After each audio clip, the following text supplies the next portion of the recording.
Hello दोस्तों, आज मैं आपको टेंस की श्रेणी पढ़ाने जा रहा हूं फ्यूचर परफेक्ट काउंटेजेस। फ्यूचर परफेक्ट काउंटेजेस क्या होता है आप ऑलरेडी मैंने इस बोर्ड पे लिखा हुआ है, आप देख सकते हैं। इन वाक्यों के अंत में हिंदी का रहा होगा, रही होगी, रहे होंगे आदि शब्द आते हैं। लेकिन जब बात करते हैं सब्जेक्ट की, इस टेंस में सब्जेक्ट हमारे दो प्रकार के होते हैं, singular number and plural number. Singular number में he, she, it, name, you और दे आता है और इसके साथ हम हमेशा विल हैव बीन का प्रयोग करते हैं। लेकिन जब बात करते हैं प्लूरल नंबर की तो इसमें आपका आता है I V U, I V. I V के साथ हम हमेशा शैल हैव बीन का प्रयोग करते हैं। और याद रखिएगा, जब बात करते हैं फ्यूचर परफेक्ट कॉन्टिन्यूएंस की तो इसके साथ हमेशा वर्ब की फोर्थ फॉर्म या वर्ब की प्रेजेंट पार्टिसिपल का प्रयोग किया जाता है। वर्ब की प्रेजेंट पार्टिसिपल का मतलब होता है वर्ब की फर्स्ट फॉर्म में जब हम आईजी लगाते हैं उसे हम बोलते हैं प्रेजेंट पार्टिसिपल। अब देखते हैं एग्जांपल के थ्रू। सबसे पहले आप इसका स्ट्रक्चर समझिए।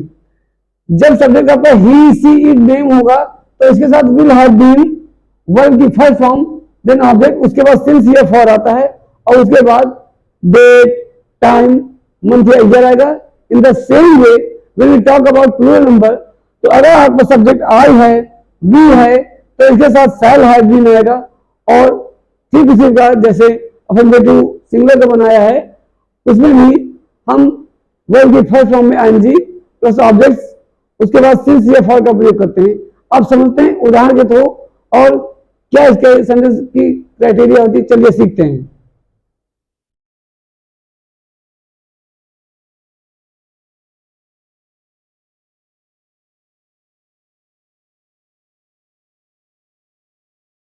देखिए दोस्तों, जब बात सिंगुलर सब्जेक्ट की होती है, जैसे वह 2 घंटे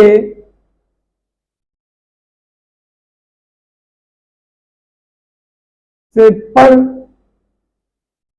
रही होगी।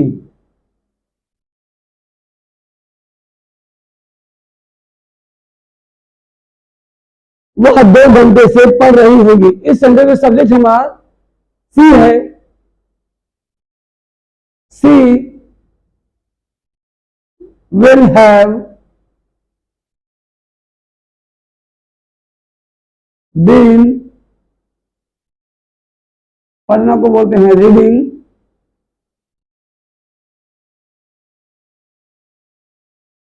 अब यहां पर लिखा है 2 घंटे से। याद रखिएगा दोस्तों, मैंने अपनी कई पिछली वीडियो में जब मैंने आपको प्रेजेंट परफेक्ट कॉन्टिन्यूअस पढ़ाया था या पास्ट परफेक्ट कॉन्टिन्यूअस पढ़ाया था तो मैंने आपको बताया था जब टाइम इनडेफिनिट होता है तो फॉर का प्रयोग करते हैं और जब टाइम डेफिनिट होता है तो उसके बाद हम सिंस का प्रयोग करते हैं। यहाँ पे 2 घंटे से लिखा है तो इनडेफिनिट टाइम है, इसके लिए हम फॉर का प्रयोग करेंगे।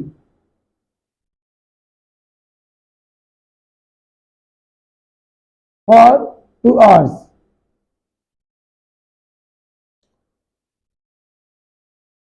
अब यदि सब्जेक्ट हमारा प्लूरल नंबर होगा,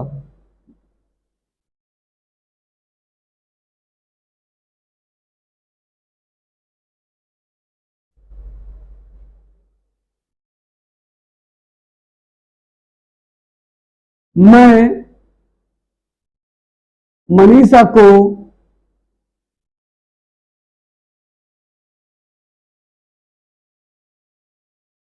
2 घंटे तक पढ़ाता रहूंगा।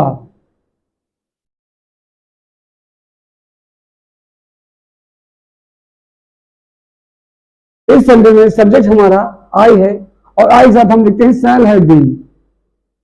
आई shall have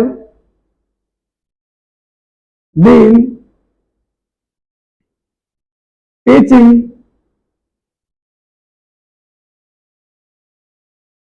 to Manisha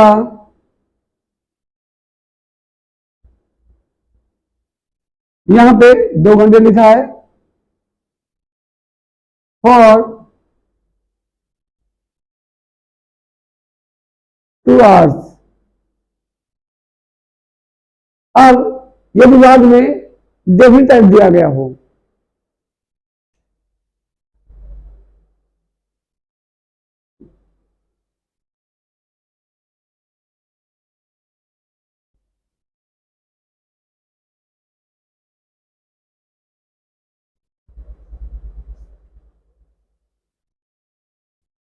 Anjali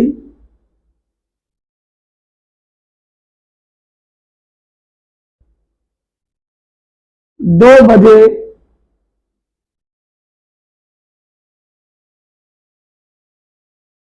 तक पढ़ती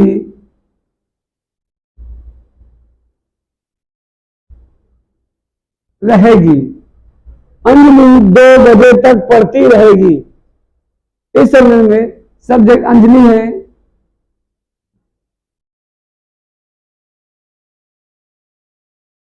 will have been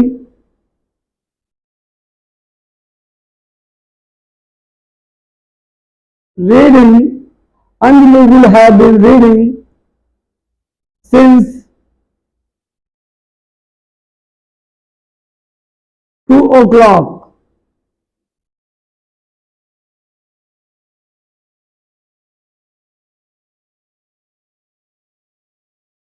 इस तरह से हम दोस्तों अफर्मेटिव सेंटेंस बनाते हैं। आइए सीखते हैं इसका निगेटिव पार्ट। निगेटिव पार्ट क्या होता है? देखिए, when we talk about negative sentence में हिंदी का नहीं शब्द आता है, लेकिन जब ऐसे सेंटेंस की हम ट्रांसलेट करते हैं तो याद रखिएगा सब्जेक्ट के बाद जो हेल्पिंग वर्ब होती है उसके बाद हम नॉन का प्रयोग करके निगेटिव सेंटेंस बनाते हैं।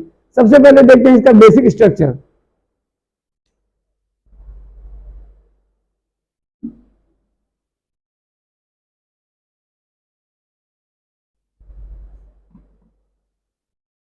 निगेटिव सेंटेंस में दोस्तों सबसे पहले हमारा सब्जेक्ट आएगा,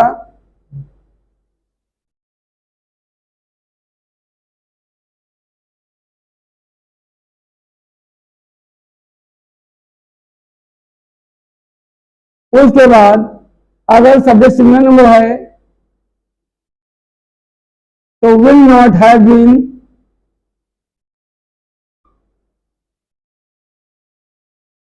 और यदि सब्जेक्ट आपका प्लूरल नंबर है तो हम यहां पर लिखेंगे shall not have been.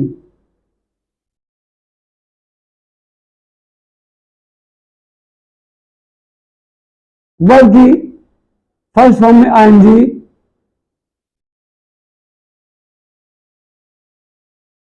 Then object, उसके बाद हमेशा की तरह सिंस या for,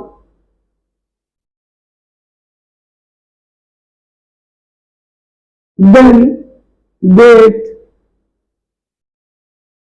time, month, year, etc। इनमें से कोई भी चीज आ सकती है। जैसे मुझे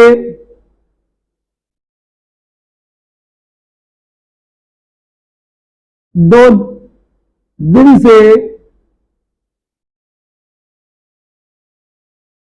बुखार नहीं आ रहा होगा। दोस्तों इस सेंटेंस में आप देख सकते हैं यहां पे सब्जेक्ट आपका मुझे लिखा है, जिसे हम इंग्लिश में बोलते हैं आई, और जब हम ट्रांसलेट करते हैं तो आई साथ हम शैल लगाते हैं। आई shall not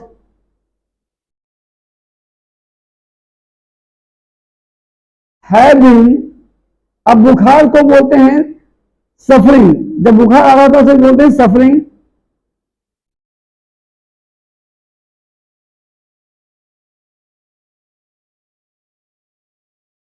from fever,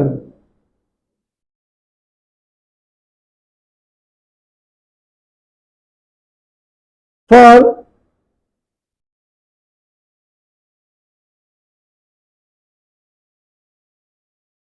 2 days।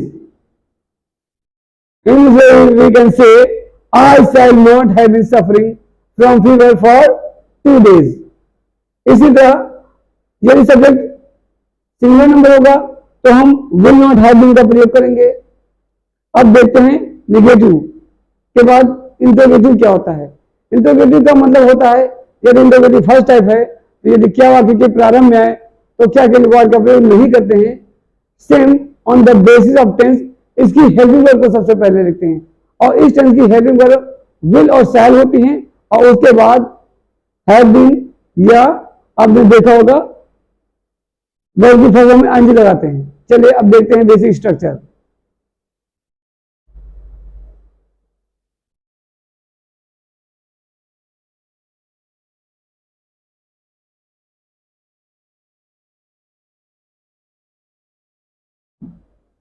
दोस्तों जब हम बात करते हैं इसके बेसिक स्ट्रक्चर की तो इंट्रोगेटिव की जो फर्स्ट टाइप होता है उसमें हमेशा हेडिंग वर्ब सबसे पहले आती है। यहां पे सबसे पहले हम लिखेंगे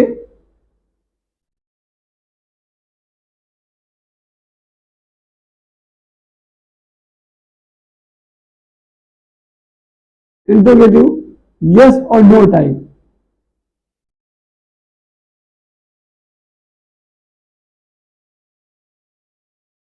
सबसे पहले यहां पे लिखेंगे विल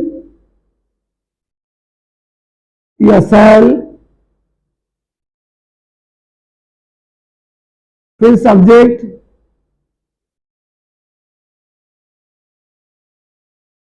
हैव बीन, वर्ब की first form ING, then object, उसके बाद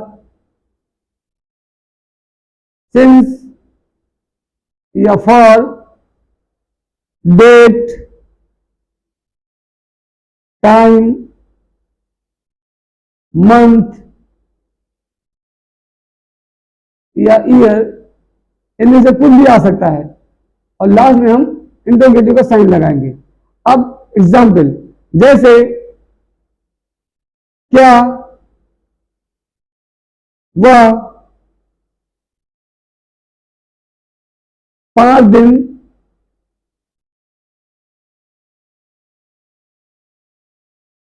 तक अंग्रेजी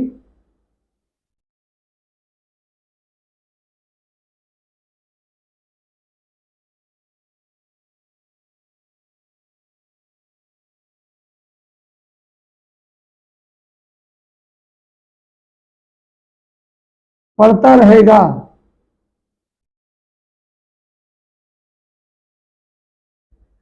इस सेंटेंस में दोस्तों सब्जेक्ट हमारा वह है जिसे हम सिंगल कैटेगरी में लाते हैं, तो इसके लिए हम सबसे पहले लिखेंगे विल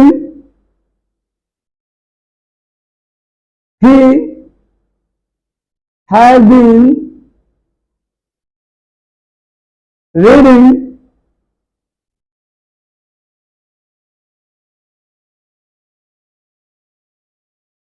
इंग्लिश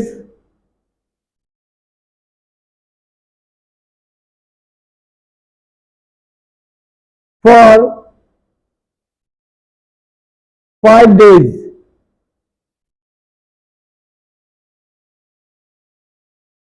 इस तरह से हम इंट्रोगेटिव सेंटेंस फर्स्ट टाइप बनाते हैं। चलिए अब देखते हैं interrogative second type. Second type क्या होता है? देखिए दोस्तों, यदि क्या, कहां, कैसे, कौन आदि सब वाक्य के बीच में आते हैं तो first of all we will bring its meaning. कहने का मतलब यह है सबसे पहले हम इनकी इंग्लिश लिखते हैं और उसके बाद on the basis of tense उस टेंस की हेडिंग को लाते हैं। लेकिन जब बात करते हैं फ्यूचर परफेक्ट कॉन्टिजेंस की तो इस टेंस की जो हेडिंग होती है वो विल हैव बीन और शैल हैव बीन होती है। लेकिन जब हम इंटरव्यू सेकंड टाइप बनाते हैं तो सबसे पहले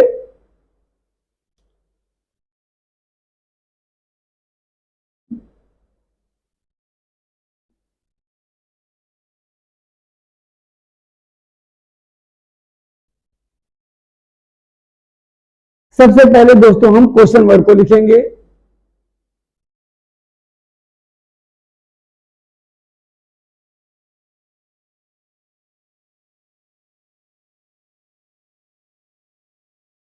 क्वेश्चन वर्ड के बाद विल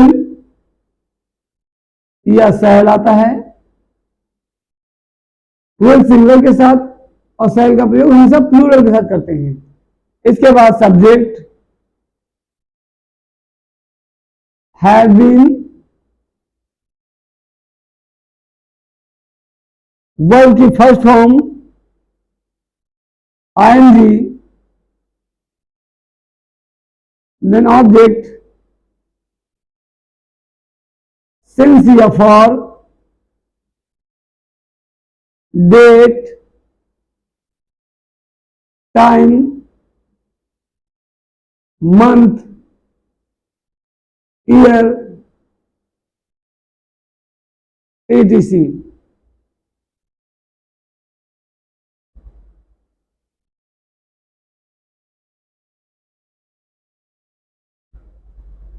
दोस्तों ये सेकंड टाइप का स्ट्रक्चर होता है।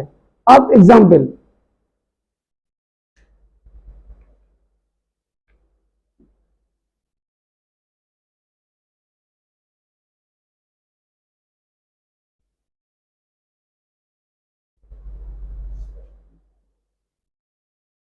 साक्षी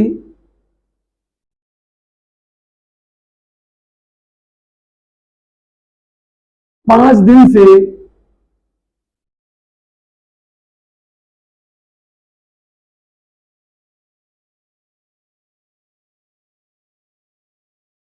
घर पर क्या कर रही होगी।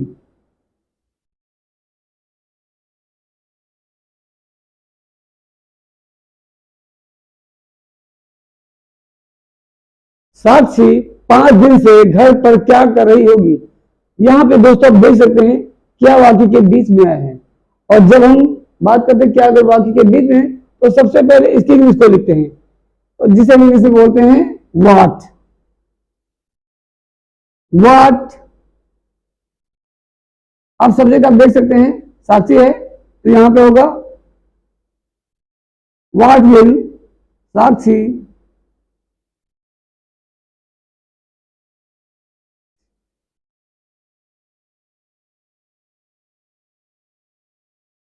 What will Sakshi have been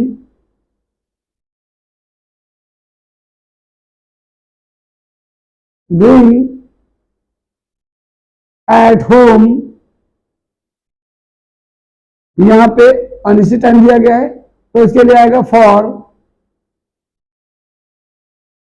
5 days।